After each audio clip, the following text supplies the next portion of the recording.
పహల్గామ్ ఉగ్రదాడి తర్వాత పాకిస్తాన్ తన సైన్యానికి సెలవు రద్దు చేసింది. అంతేకాదు సరిహద్దుల్లో బలగాలను మోహరింపజేసిన పాక్ కయ్యానికి కాలు దువ్వుతూ కవ్వింపు చర్యలకు పాల్పడుతుంది. ఇదిలా ఉండగా ఉగ్రవాదాన్ని కుక్కటి వేలుతో సహా పెకిలించి వేయాలని భారత్ భావిస్తుంది. ఈ నేపథ్యంలో దాయాది దేశంతో యుద్ధం అనివార్యం కానుందా అనే ప్రశ్న తలెత్తుతుంది. జమ్మూ కాశ్మీర్లోని పహల్గామ్లో జరిగిన ఉగ్రవాద దాడి తర్వాత పరిస్థితులు ఉద్రిక్తంగా మారిపోయాయి.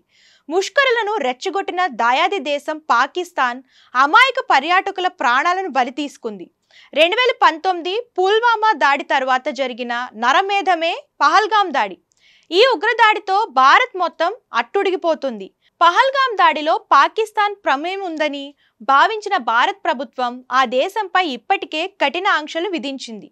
కాగా ఉగ్రముఖతో పాటు దాయాది దేశానికి సైతం గుర్తుండిపోయే విధంగా బుద్ధి చెప్పాలని భారత్ వ్యాప్తంగా పలు డిమాండ్లు వినిపిస్తున్నాయి. ప్రస్తుత పరిస్థితుల నేపథ్యంలో భారత్ పాక్ మధ్య ప్రస్తుతం యుద్ధ మేఘాలు కమ్ముకున్నాయి. ఇప్పటికే ఇరు దేశాలు సైన్యాన్ని అప్రమత్తం చేశాయి. ఏ క్షణంలో ఏం జరిగినా ఎదుర్కొనేందుకు రెడీగా ఉన్నాయి. ఇదిలా ఉండగా భారత్ పాక్ మధ్య 1947వ సంవత్సరం నుంచి 4 ప్రధాన యుద్ధాలు జరగగా ఈ ప్రధాన యుద్ధాలలో భారత్ విజయం సాధించింది. ఇప్పుడు కూడా ఒకవేళ వార్ జరిగితే పాక్ పైన ఇండియా పైచేయి సాధించడం ఖాయమని చెప్పుకోవచ్చు. రెండు దేశాలు అణ్వాయుధాలను కలిగి ఉన్నప్పటికీ భారత్కు మిసైల్ డిఫెన్స్ సిస్టమ్స్ తో పాటు అధునాతన సాంకేతిక అందుబాటులో ఉంది. దీంతో అణుయుద్ధంలోనూ భారత్దే పైచేయి అయ్యే అవకాశం ఎక్కువగా ఉన్నాయి.